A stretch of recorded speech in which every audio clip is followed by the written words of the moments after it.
Hello, my name is Anne-Laure Gassin, and I work in communications at the European Food Safety Authority, EFSA. Now, I would like today to talk to you about risk communications and our work in this area. EFSA provides independent scientific advice on risks associated either directly or indirectly with the food chain. We have a very broad remit ranging from farm to fork, and our scientific advice helps public authorities, both at EU level and in the member states, to protect consumers, animals, and the environment from any risks associated with food. But what is risk communications? Well, the aim of risk communications is to provide people with information so that they can make their own informed decisions about whether a risk is acceptable or not, or whether they need to take action in order to prevent or reduce the risk.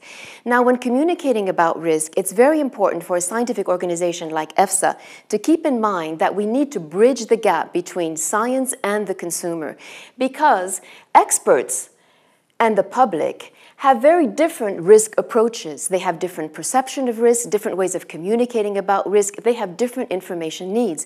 And whereas scientists can readily analyze and assimilate and extrapolate from massive amounts of technical data in carrying out what is called a risk assessment, distinguishing between what is a hazard, a possible threat, and an actual risk, depending on whether consumers are indeed exposed to that hazard, we as consumers rely mainly on perception, and we're concerned about what does this risk mean for me, or what does it mean for vulnerable groups like babies, infants, pregnant women.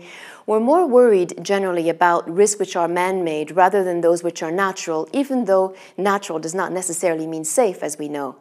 We're also more willing to accept those risks that we take on voluntarily.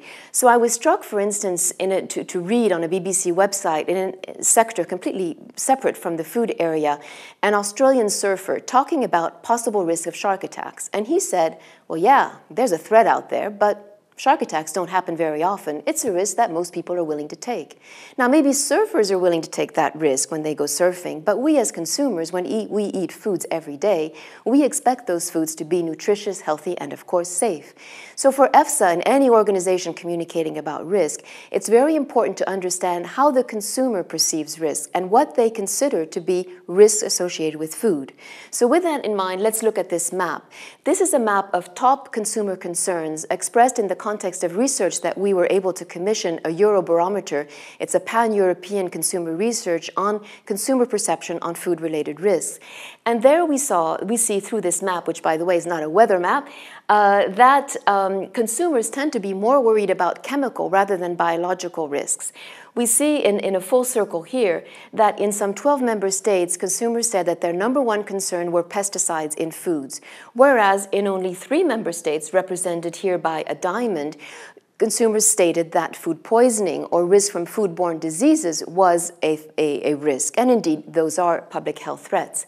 Consumers also mentioned food quality issues, even though those aren't necessarily food safety issues as such, but food quality, freshness of food, both in the south, in the north of Europe.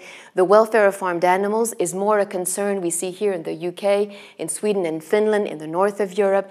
And concern about new technologies such as GMOs is a concern in Austria, for instance.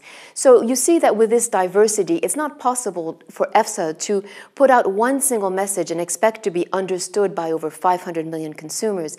It's very important for us to work closely with our partners in the member states, with the national food safety agencies, so that when we put out a message, they can also relay that message and ensure that their consumers, their stakeholders, understand fully the communications.